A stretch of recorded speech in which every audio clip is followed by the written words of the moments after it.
Para saudara-saudari yang terkasih dalam Kristus, selamat berjumpa kembali dalam Renungan Harian MSC Provinsi Indonesia tanggal 20 Agustus 2024. Kita tahu bersama bahwa pada zaman dahulu, kota-kota dibangun dan dikelilingi oleh benteng. Fungsi dari benteng itu adalah sebagai keamanan, tapi juga sebagai batas wilayah tertentu.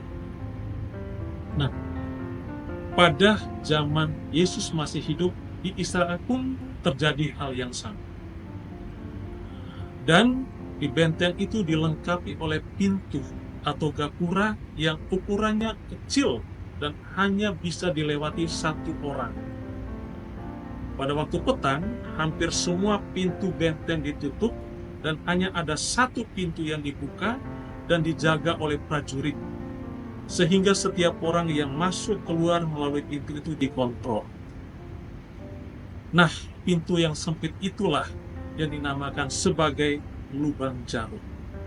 Jika seekor unta ingin masuk melalui pintu itu, ia harus melepaskan semua barang atau beban yang ada dalam pundaknya supaya ia bisa masuk dalam benteng melalui pintu. Hari ini, dalam Injil, Tuhan Yesus berkata kepada para murid, lebih mudah seekor unta masuk melalui lubang jarum daripada seorang kaya masuk ke dalam kerajaan surga. Adalah suatu peringatan bagi para murid bahwasannya jika ingin menjadi seorang muridnya, ia harus mampu melepaskan diri dari rumahnya, dari saudara-saudarinya, dari bapak atau ibunya, dari anak atau ladang. Semua harus dilepaskan.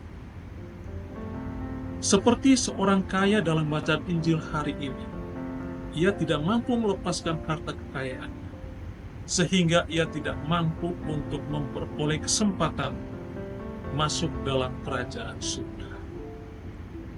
Nah, saudara-saudariku yang terkasih dalam Kristus, untuk memperoleh kemuliaan kekal, untuk menikmati kerajaan surga, orang harus mampu berkorban, dan juga jika ingin mengikuti Yesus, orang harus berani untuk meninggalkan segalanya.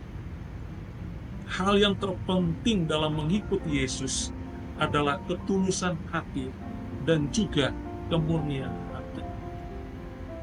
Maka jika ketika kita menjadi murid Tuhan, ada hal-hal yang bisa menghalangi perutusan kita atau panggilan kita, seperti harta kekayaan atau relasi personal yang justru menjadi penghambat tugas perutusan kita, kita harus berani tegas untuk meninggalkannya. Harus katakan dengan tegas bahwa saya harus meninggalkan itu semua. Karena misi yang digagas oleh Tuhan itu tanpa batas, meluas, dan Tuhan berharap semoga semakin banyak umat yang kita jumpai dalam misi tersebut. Kalau kita ingin menjadi murid Tuhan, kita harus memiliki jiwa pemberian diri dan juga semangat berkorban.